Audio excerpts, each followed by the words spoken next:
Yes please start कर दें।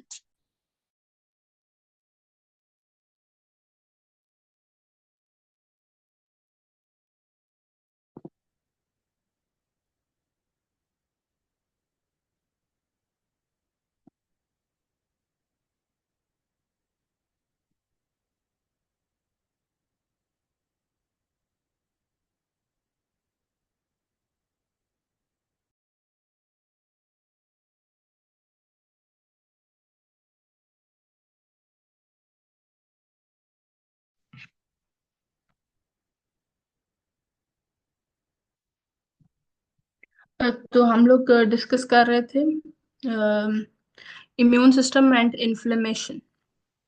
तो बेसिकली न्यूरो इन्फ्लेमेशन क्या करता है कि न्यूरो इन्फ्लेमेशन जो है वो न्यूरल डेवलपमेंट को इफेक्ट करता है, ब्रेन डेवलपमेंट को इफेक्ट करता है, और दूसरा क्या है, कनेक्टिविटी को, क्या न्यूरल कनेक्टिविटी को, आपस में जो कनेक्शंस डेवलप होते हैं,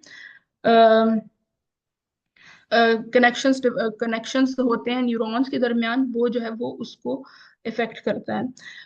फिर लेकिन still it's not clear that it is the cause और consequences of the neuro developmental changes. कि या तो ये इसका ये नहीं पता कि ये कॉज है या फिर कंसिक्वेंस है। और neuro inflammation, mild inflamed neuro inflammation is a mild inflammatory response in the brain. Next slide.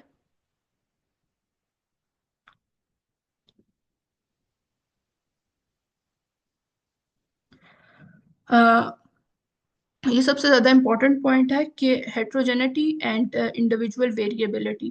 क्योंकि ये सारा जो पीछे जितने भी ब्रेन डिफरेंसेस आ रहे थे या जो भी चीजें थी, इसका अ, इसके इसके लिए ये चीज अंडरस्टैंड करना जो है वो बहुत ज्यादा जरूरी है हेट्रोजेनिटी को।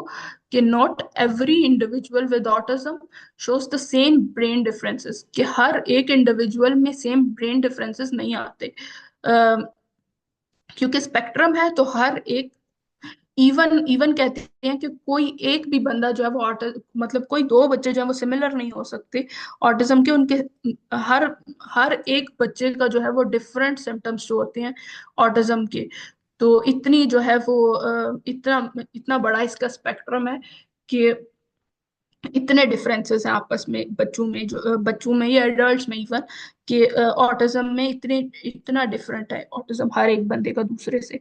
सम individual might have more pronounce structure differences in certain regions. Other might show distinct patterns of connectivity और न्यूरोट्रांसमीटर imbalance. बेसिकली क्या है कि कुछ कुछ लोग जो है वो उनमें जो है वो स्ट्रक्चर डिफरेंसेस ज्यादा आते हैं, ब्रेन के स्ट्रक्चर डिफरेंसेस। जैसे पहले हम लोगों ने देखा था मैगडेला में है, प्रीफ्रंटल कॉर्टेक्स में है, या फिर कॉर्पस कोलोसम में डिफरेंसेस है। कुछ कुछ में जो है वो स्ट्रक्चरल डिफरेंसेस इस तरह के आते हैं, कुछ में कनेक्टिविटी आती है, कनेक्टिविटी के इश्यूज आते हैं। जैसे अभी पहले देखा था उन्हें न्यूरल कनेक्टिविटी का, कि ब्रेन में जो है वो जो न्यूरॉन्स जो है वो उनकी कनेक्टिविटी होती है, जिसके लिए जो मेमोरी वगैरह के लिए हमारे रोल प्ले करती है, लर्निंग मेमोरी के लिए। तो कुछ में जो है वो इसमें जो है डिफरेंसेस आते हैं। तो हर एक बंदे में जो है वो डिफरेंट होता है, इंडिविजुअल वेरिएबिलिटी बहुत ज्यादा होती है। नेक्स्ट।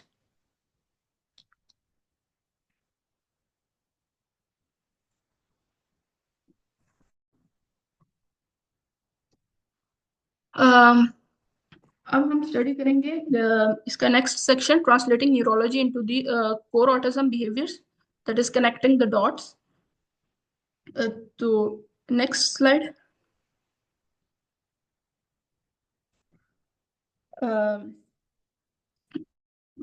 सबसे पहले हम देखेंगे सेंसरी के सेंसरी प्रोसेस जो है वो कैसे डिफरेंट होते हैं ऑटिज्म में बाकियों से, और इनकी न्यूरोलॉजी क्या है, मतलब और के बिहेवियर्स हम लोग देखेंगे। कोर ऑटिज्म के जो बिहेवियर्स हैं उनके पीछे क्या न्यूरोलॉजी है। कि जैसे हम लोग अक्सर देखते हैं कि किसी किसी में जो है वो स्टमिंग ज्यादा हो रही होती है। स्टमिंग मतलब कि जैसे अक्सर हैंड फ्लैपिंग कर रहे होते हैं, इक्वलिलिया हो रहा होता है, कि मतलब कोई बात आपने बात की तो उस बच्चे ने वापस रिपीट की उसी टाइम, विदाउट इवन नोइंग कि मैं क्या कर रहा हूँ, इक्वलिलिया हो गया। इस तरह के जो डिफरेंट चीजें आती हैं, इवन जो है वो मोटर कोऑर्डिनेशन वगैरह, डिफरेंट चीजें जो मोस्ट कॉमन चीजें जो है वो डिस्कस करेंगे, इनके पीछे क्या न्यूरोलॉजी है और क्या क्या रीजंस बनती हैं।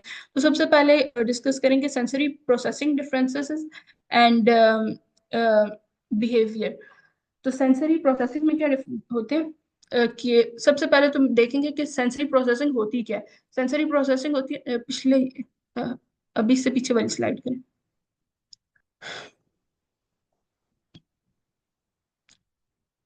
यस। तो सेंसरी प्रोसेसिंग क्या होती है कि ब्रेन ब्रेन जो है वो रिसीव करता है और इंटरप्रेट करता है सेंसरी इंफॉर्मेशन को।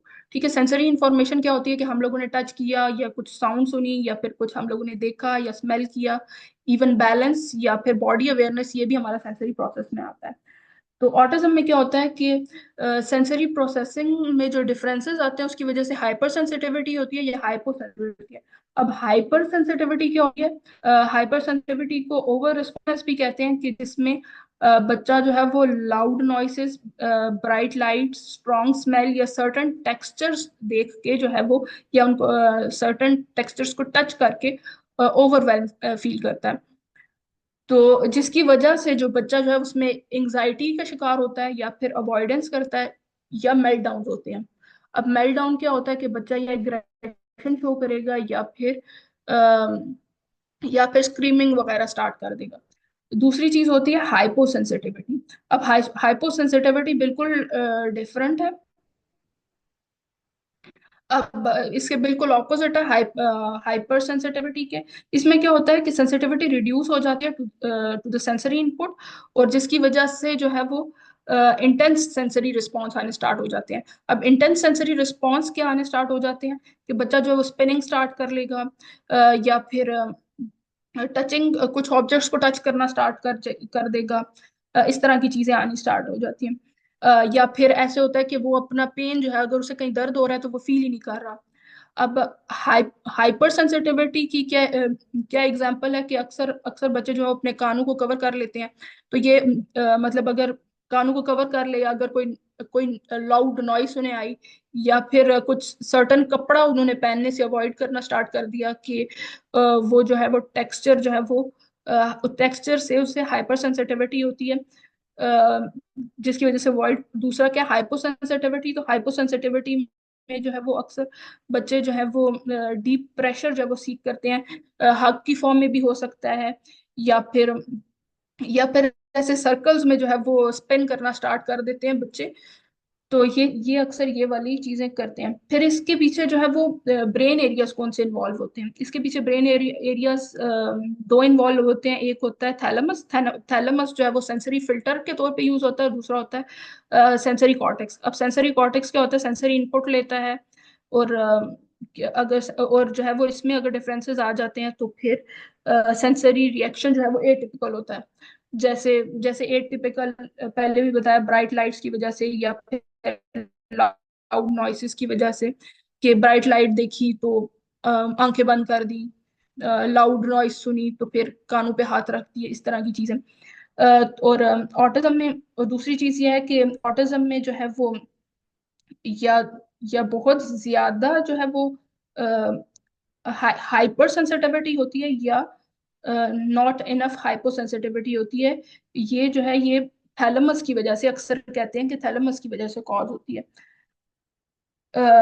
फिर इसके लिए प्रैक्टिकल स्ट्रेटजी क्या होती है कि इसके लिए प्रैक्टिकल स्ट्रेटजी होती है कि सेंसरी प्रोसेसिंग अगर डिफरेंसेस आ जाते हैं, ये बिहेवियर शो करते हैं, तो सेंसरी फ्रेंडली इन्वायरमेंट हो जिसमें डिम लाइट हो या नॉइस कैंसिलिंग हेडफोन्स हो या सेंसरी ब्रेक्स हो, ये सब चीजें जो है वो इसमें यूज होती हैं। ये सब चीजें इस्तेमाल करें तो फिर बेटरमेंट आती है बच्चे में। Next slide.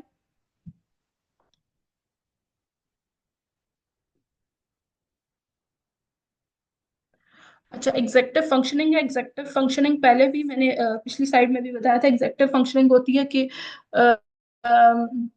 डिसीजन मेकिंग वगैरह में जो इश्यूज आते हैं, प्लानिंग में, मतलब जो हाई ऑर्डर फंक्शनिंग होती है किसी भी बंदे की, उसमें जो है वो इश्यूज आते हैं। तो एग्जेक्टिव फंक्शनिंग, ये ऑटिज्म में अक्सर बच्चों में ये चीज आती है, एडल्ट्स में भी ये चीज आती है कि एग्जेक्टिव फंक्शनिंग में इशू आते हैं। तो अब एग्जेक्टिव फंक्शनिंग में हम लोग कैसे कहते हैं कि बच्चों में इशू आता है कि वो एक टास्क से दूसरे टास्क में जो है वो स्विच नहीं कर पा रहे होते। अगली चीज जो है वो फ्यूचर में प्लानिंग नहीं कर, मतलब आगे फ्यूचर का प्लान नहीं कर पा रहे होते कि कल क्या करूंगा, या ये वाला कोई फंक्शन है तो मैं ये वाले कपड़े पहनूं या ना पहनूं, या फिर इस तरह की मुख्तलिफ प्लानिंग्स होती हैं जो रियल लाइफ की होती हैं, तो वो चीज वो कर नहीं पा रहे होते। फिर ये बिहेवियर को कैसे अफेक्ट करता है। पहला पॉइंट है डिफिकल्टी विद ट्रांजिशंस। अब ट्रांजिशंस यही है कि सडन चेंजेस आ गई लाइफ में, कोई भी ऐसी चीज आ गई तो उनके लिए जो है वो स्ट्रेसफुल होगी, वो चीज स्ट्रेसफुल इवेंट होगा। जैसे फॉर एग्जांपल अगर बच्चा जो है वो उससे अचानक से कहें कि मतलब डेली डेली बेसिस पे वो ब्रेक पे नहीं जा रहा था, और अचानक से कहें कि आज तुमने ब्रेक पे जाना है, ठीक है। तो इसके लिए जो है वो अचानक से उसे कहेंगे तो उसे मेल्ट डाउन फील होना शुरू हो जाएगा। मेल्ट डाउन क्या होता है, या स्क्रीमिंग स्टार्ट कर देगा या एग्रेशन अपना शो करेगा, हाई लेवल ऑफ एग्रेशन। तो ये चीज होती है, ट्रांजिशन में उन्हें काफी डिफिकल्टी होती है। फिर दूसरी चीज है rigid rigid thinking and repetitive behaviour. तो ये जो ऑटर्स आते हैं, और जो है वो और ये जो है वो प्रोडक्टेबिलिटी पे बहुत ज्यादा बिलीव करते होते हैं कि कोई भी चीज हो वो हमें पहले से पता हो। मतलब अ, ऐसी चीजें होती है कि उन्हें पहले से हर चीज पता होना चाहिए, रिजिड होते हैं बहुत ज्यादा। फिर जैसे अगर बच्चे को अगर पेरेंट्स स्कूल छोड़ने जाते हैं, तो वो इंसिस्ट करेगा, बच्चा जो है पेरेंट्स को इंसिस्ट करेगा कि मैंने सेम ही रूट से जाना है। मतलब अगर चेंज रूट कर लिया तो वो मेल्टडाउन शो करेगा या डिफरेंट बिहेवियर शो करेगा। फिर तीसरा पॉइंट है impulse control and emotional outburst.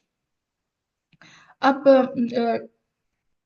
इन्हें डिफिकल्टी होती है to stop actions and delaying gratification. For example अगर interrupting conversation, grabbing items without asking. मतलब ये बच्चे जो है वो या इवन एडल्ट जो है वो कोई भी चीज ले लेंगे विदाउट इवन आस्किंग, पूछे बगैर चीजें उठा लेंगे, या फिर कन्वर्सेशंस के दरमियान इंटरप्ट करेंगे। फिर अगला है ब्रेन एरियाज इन्वॉल्व। तो इसमें जो है वो पहला है प्री फ्रंटल कॉर्टेक्स।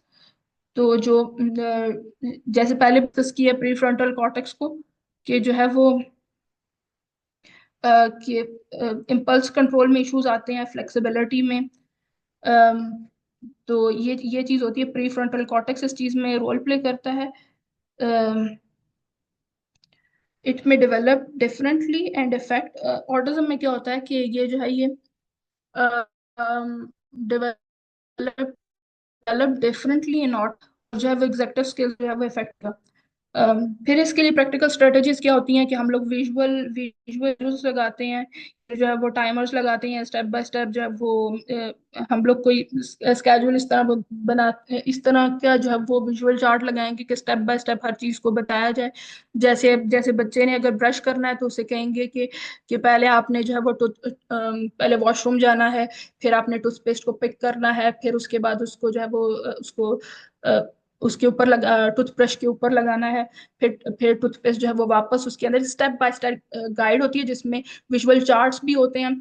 तो हर एक एक चीज को इवन उसमें डिफरेंट फॉर्म्स में म्यूजिक के साथ भी बताया जा रहा होता है बच्चे को, राइमिंग के थ्रू भी बता रहे होते हैं ताकि बच्चे को इजीली याद रहे ये चीज। फिर नेक्स्ट स्लाइड।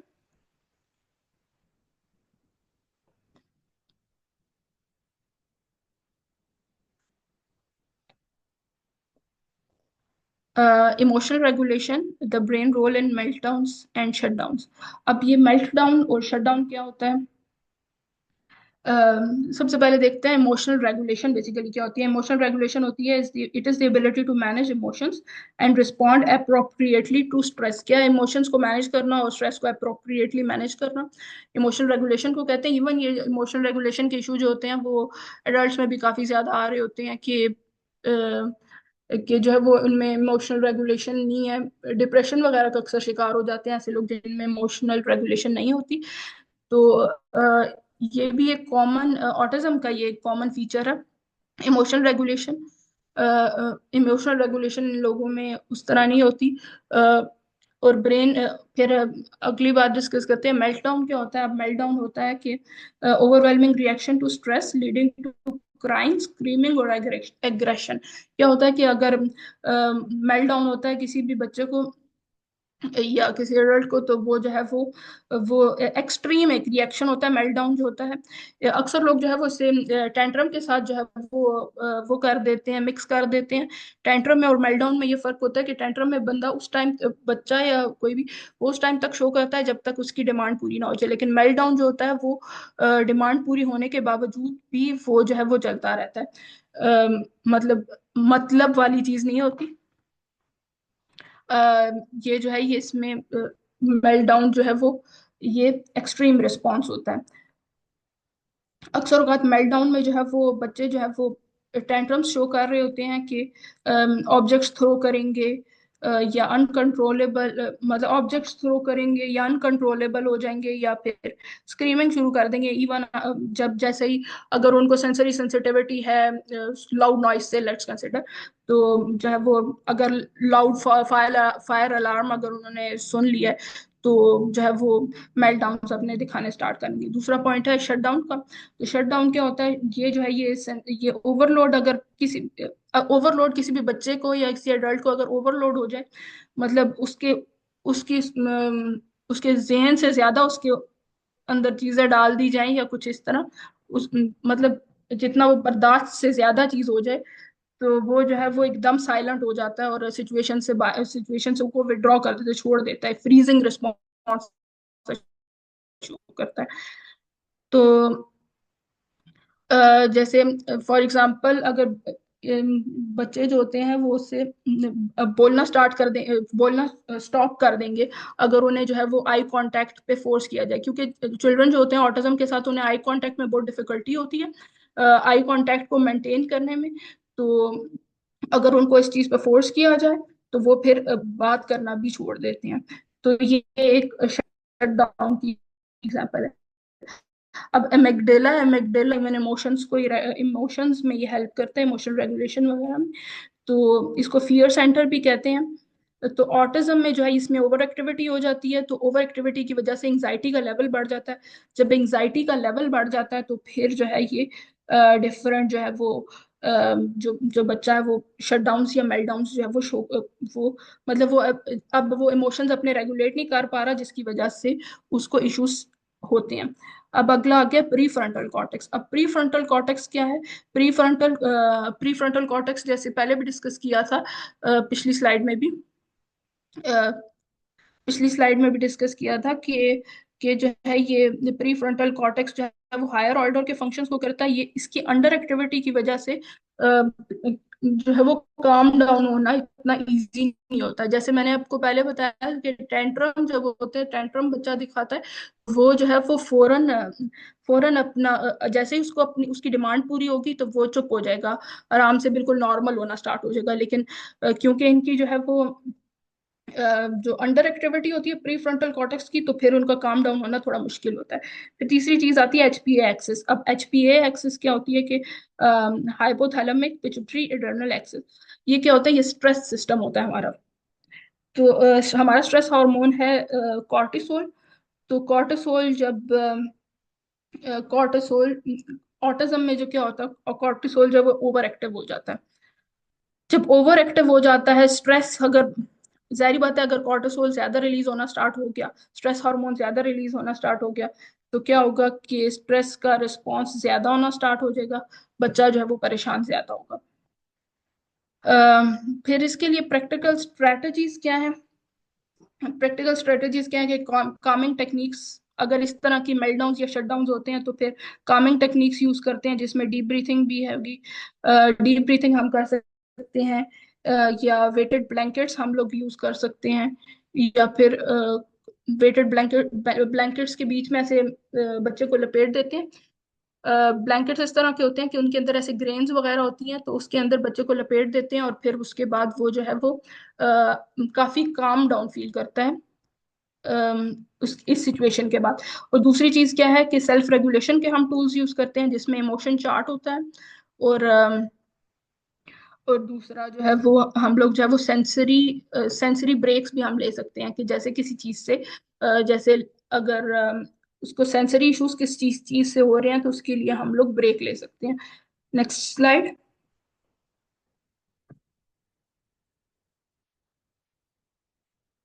अब अब social cognition and communication differences. Social cognition हम लोग इसे कहेंगे कि हम लोग जो है वो सोशल कम्युनिकेशन या फिर जो भी इंसान की जो समझ बूझ होती है सोशल एनवायरनमेंट में, जो इंसान ने किस तरह बिहेव करना है या फिर किस तरह रहना है, वो चीज़ होती है सोशल कॉग्निशन के ability to understand social cues emotions and body language के हमें अगले की समझ आ रही है कि वो इस तरह की बॉडी लैंग्वेज शो कर रहा है या फिर इस तरह के सोशल क्यूज शो कर रहा है या फिर अ, मतलब डिफरेंट डिफरेंट तरह की जो जो चीजें वो शो कर रहा है, तो उसका जो है वो इंसान को अगर अगर समझ इस चीज को हम लोग सोशल कोग्निशन कहते हैं। फिर ऑटिज्म में क्या होता है, differences in the social brain networks make it hard to interpret facial expression gestures and tone of voice. क्या होता है कि सोशल ब्रेन नेटवर्क्स क्या होते हैं, पहले हम लोगों ने उसमें देखा था जो कनेक्टिविटी, न्यूरल कनेक्टिविटी। अब ये जो न्यूरल कनेक्टिविटी जो था, जो कनेक्शंस थे जो कुछ ऑटिज्म में बहुत ज्यादा थे एक साइड पे, और एक साइड पे जो था वो बहुत कम थे। तो अब न्यूरल कनेक्टिविटी में जो डिफरेंसेस आते हैं, डिफरेंसेस की वजह से जो है वो सोशली उस तरह सोशल क्यूज को उस तरह इंटरप्रेट नहीं कर पा रहे थे। जैसे फेशियल एक्सप्रेशन अब मैंने गुस्से वाला बनाया तो वो इंटरप्रेट नहीं कर पा रहा कि यार ये गुस्सा कर रही है। या फिर इस तरह की टोन टोन जैसे हमारा बीच में एकदम लाउड हो जाता है, फिर एकदम बीच में आराम से हम बोलना स्टार्ट कर देते हैं, तो ये चीज वो अंडरस्टैंड नहीं कर पा रहे होते कि पिच ऑफ साउंड किस चीज को रिप्रेजेंट कर रहा है। फिर बिहेवियर को ये किस तरह अफेक्ट करता है। अब लिटरल थिंकिंग लिटरल थिंकिंग क्या होता है कि जैसे अब लिटरल थिंकिंग में सरकाज़्म हो गया। सरकाज़्म क्या होता है, तंज तंज मजाक।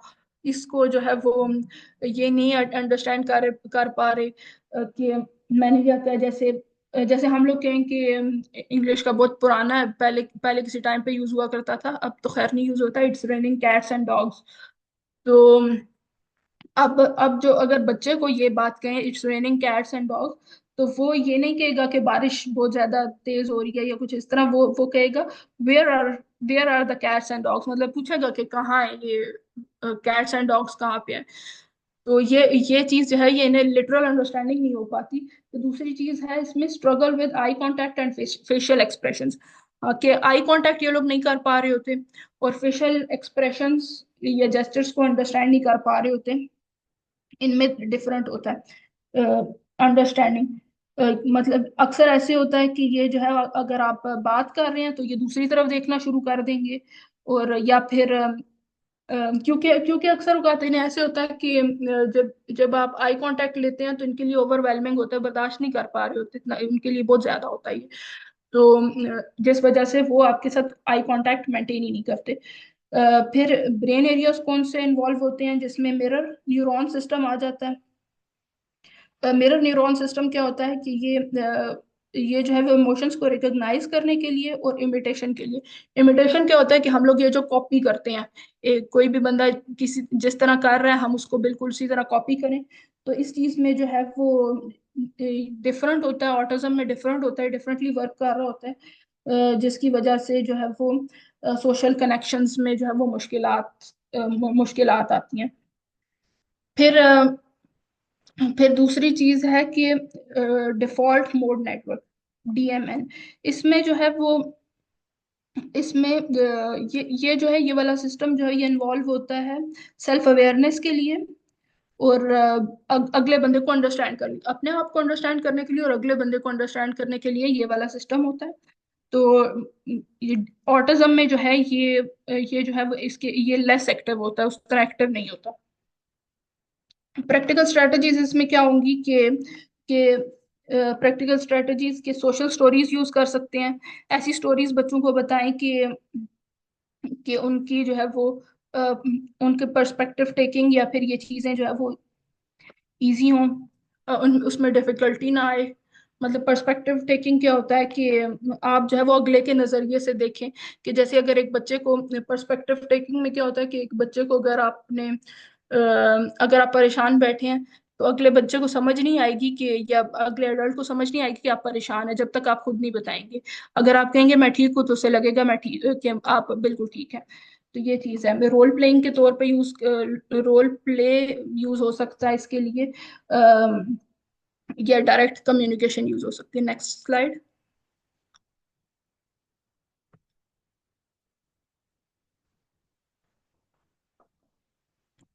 Next slide. अच्छा, अब इसका सेक्शन 3 है, प्रैक्टिकल इंसाइट्स। इसमें हम लोग डिफरेंट चीजें डिस्कस करेंगे: reframing perspective, sensory friendly spaces, adjusting expectations, responding to challenging behaviors, intervention approaches. Next.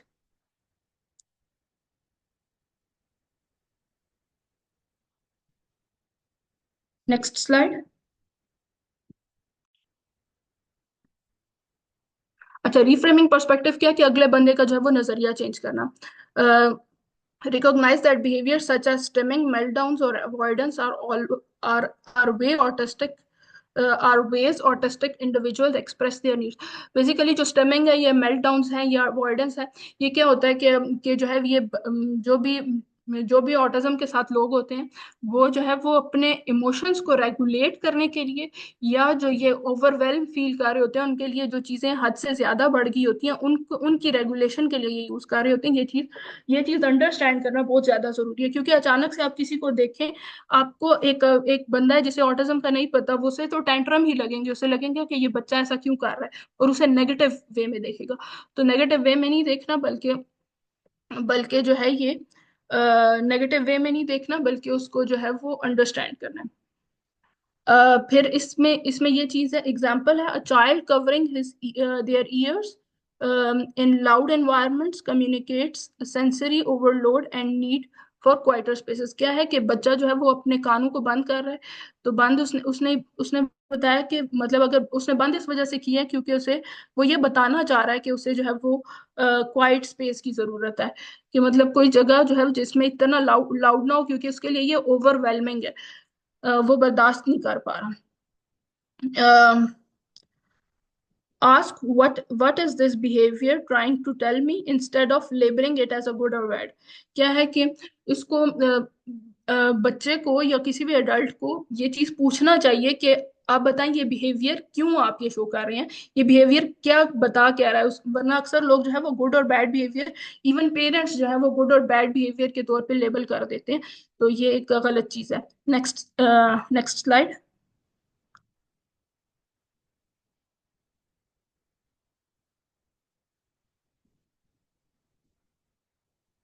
Next. Yes.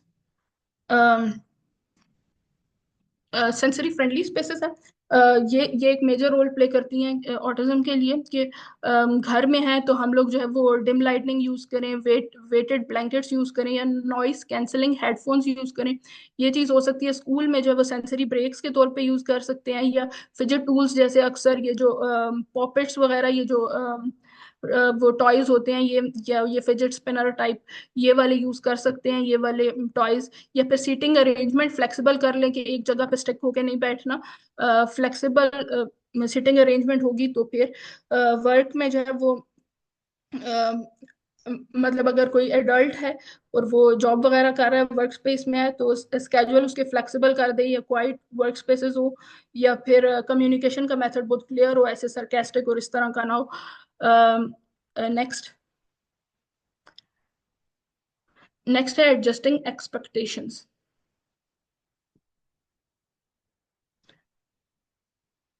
Next slide. Yes.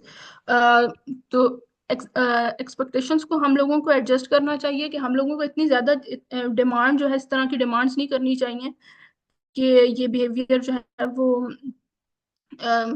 जो है हम लोगों को shift from demanding immediate compliance to understand why the behaviour occurs, कि हम लोगों को जो है वो अपनी एक्सपेक्टेशंस जो है वो एडजस्ट करनी चाहिए, क्योंकि एक जो पेरेंट होता है या फिर कोई भी केयर गिवर है, वो इस तरह की एक्सपेक्टेशंस रखता है ऑटिज्म वाले बच्चे के साथ, जो जो एक रियलिस्टिक नहीं होती। ऐसी एक्सपेक्टेशंस रखेगा कि जैसे आई कांटेक्ट जो है वो आई आई कांटेक्ट उसे देना ही देना चाहिए। वो ये अंडरस्टैंड नहीं कर पा रहा कि इसको इश्यूज हैं, इस बच्चे को इस चीज में इश्यूज आ रहे हैं, तो मैं इसके अकॉर्डिंगली एडजस्ट करूँ, अपनी एक्सपेक्टेशंस को लो करूँ। इवन और ये चीज भी नहीं अंडरस्टैंड कर पा रहा कि वो इसको इससे ये उसके लिए डिस्कम्फर्टिंग है। तो अ, हम लोगों को जो है वो we should offer alternatives like looking at teacher's shoulder और यूजिंग हैंड सिग्नल। जैसे अगर आई कांटेक्ट नहीं बच्चा दे रहा, तो फिर वो उसे उसे जो है वो अल्टरनेटिव्स दें, जैसे कि टीचर के शोल्डर पे देखना है या फिर हैंड के सिग्नल की तरफ देखना है, ताकि उसका रिएक्शन ओवरवेलमिंग ना हो। Next.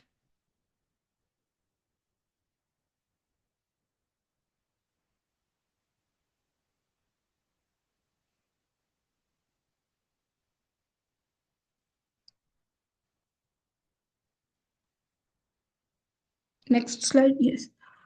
Regulate, relate and reason. क्या होता है रेगुलेट? क्या करना है कि चैलेंजिंग बिहेवियर को हम लोग कैसे रिस्पॉन्ड करते हैं, तो ये तीन वेज हैं। अब सबसे पहले क्या है कि काम डाउन करें, फिर उसके बाद इमोशनली इमोशनली जो है वो कनेक्ट करें, और finally address the behaviour logically. ये तीन जो है वो तीन आर्स हैं कि इसके कि हम लोगों को रेगुलेट भी करना चाहिए, रिलेट भी करना चाहिए, और रीजन भी करना चाहिए। इसके लिए क्या होते हैं कि विजुअल यूज करते हैं, या social stories to explain the expectations and transitions. Next slide.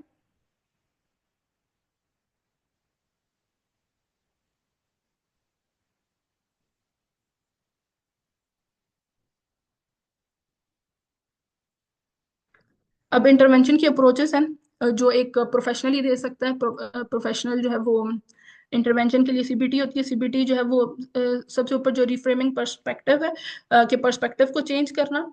इसके लिए जो है वो थेरेपिस्ट जो है वो नेगेटिव थॉट पैटर्न्स को चेंज करके जो है वो मैनेजेबल स्टेप्स में लेके आएगा। कि बच्चे को बताएगा थेरेपिस्ट के आई कैन डू दिस। मतलब अगर इस थॉट को वो, क्योंकि थिंकिंग पैटर्न को रिप्लेस कर रहा है, तो फिर वो किस चीज को रिप्लेस करेगा कि I can do this with the I can take small steps to try. क्या स्मॉल छोटे छोटे स्टेप्स में जो है वो हम लोग ये काम करेंगे, rather than I can do this. Occupational therapy होती है। ऑक्यूपेशनल थेरेपी क्या है कि जितने भी सेंसरी इश्यूज आते हैं, फाइन मोटर इशू आते हैं, या जितने भी आते हैं, इसमें जो है वो इसमें हेल्प आउट करता है कि ये चीजें, इन इन मसलों से निजात मिले। फिर even an occupational therapist helps a teenager desensitize to loud noises using gradual exposure techniques. हाँ, और ऑक्यूपेशनल थेरेपिस्ट एक और भी काम करता है। ऑक्यूपेशनल थेरेपिस्ट जो है वो आपको जो है वो रियल लाइफ में जो है वो डिफरेंट एक्टिविटीज में पार्ट लेने में हेल्प आउट करता है। फिर अगले आती है स्पीच थेरेपी वगैरह आती है, स्पीच और AAC training.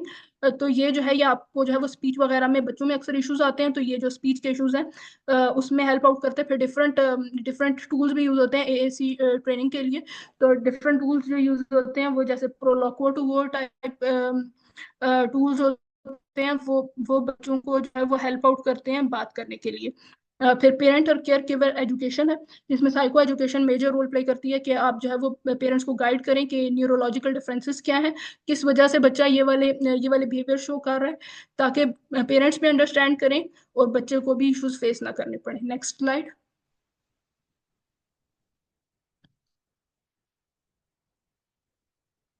Building empathy through understanding, अ कोलैबोरेटिव एफर्ट। Next slide.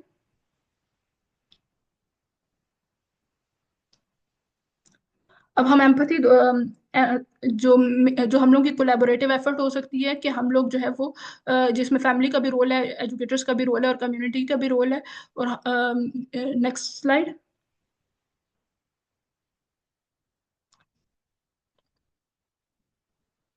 अब सबसे पहले क्या है कि इसका रोल क्या है कि हम फैमिली वगैरह का क्या रोल है कि सबसे पहले अवेयरनेस होनी चाहिए। अवेयरनेस, जितनी अवेयरनेस होगी उतनी ही एम्पथी होगी। एम्पथी क्या है कि जिस तरह इंसान खुद फील कर रहा है ऐसे अगला भी फील करे। फिर कोलैबोरेटिव सपोर्ट है कि फैमिली जो है वो मिलजुल के जो है वो काम करेगी कि सेंसरी फ्रेंडली स्पेस बनाएगी घर में, कि बच्चा जो है वो कंफर्टेबल फील करे। फिर कम्युनिटी कैंपेन्स इस तरह की लॉन्च, मतलब कम्युनिटी ऐसा काम कर सकती है, ऐसी कैंपेन्स करे, अवेयरनेस करे, फैलाए कि जो है वो इजी हो, अंडरस्टैंडिंग के लिए, आवाम के लिए आसानी हो, ऑटिज्म को अंडरस्टैंड कर पाए। Next slide.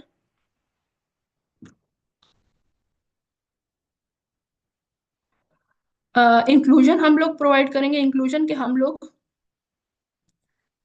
ठीक है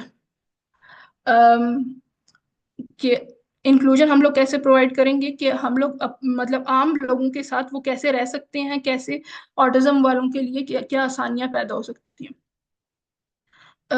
विजुअल विजुअल एड्स वगैरह हम लोग डिफरेंट यूज करेंगे, क्वाइट जोन्स वगैरह जैसे पहले भी डिस्कस किया था, पीयर एजुकेशन प्रोग्राम्स वगैरह, इस तरह की चीजें।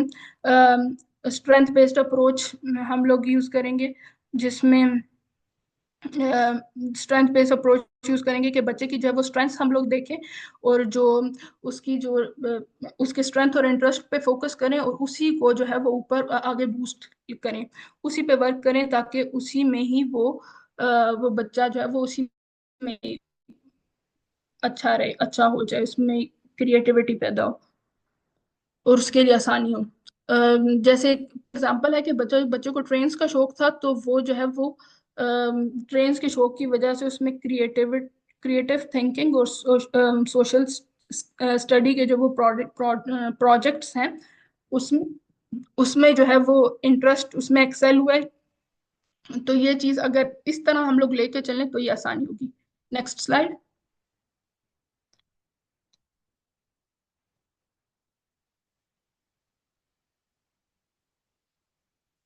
अब हम लोग समराइज ओवरऑल करेंगे, ओवरऑल कि ब्रेन की ये हम लोग काफी काफी दफा डिस्कस कर चुके हैं ये, कि एटिपिकल ब्रेन ग्रोथ होती है, स्ट्रक्चरल डिफरेंसेस आते हैं, न्यूरल कनेक्टिविटी में डिफरेंसेस आते हैं, सिनेप्टिक फंक्शन में डिफरेंसेस आते हैं, न्यूरो इन्फ्लेमेशन का इश्यूज जो है वो डेवलप होता है, कुछ में होता है कुछ में नहीं होता। तो ये ऑटिज्म स्पेक्ट्रम जो है वो इसी तरह है कि हर एक इंडिविजुअल में जो है वो डिफरेंट होता है।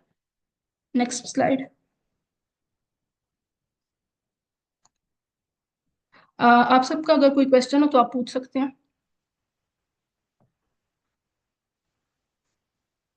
या आप चैट्स में भी किधर करना चाहते हैं तो इधर कर लें, या फिर अगर आप चैट में करना चाहते हैं। वालेकुम, मैंने आपका सेशन मुकम्मल तौर पे अटेंड किया है। It was amazing.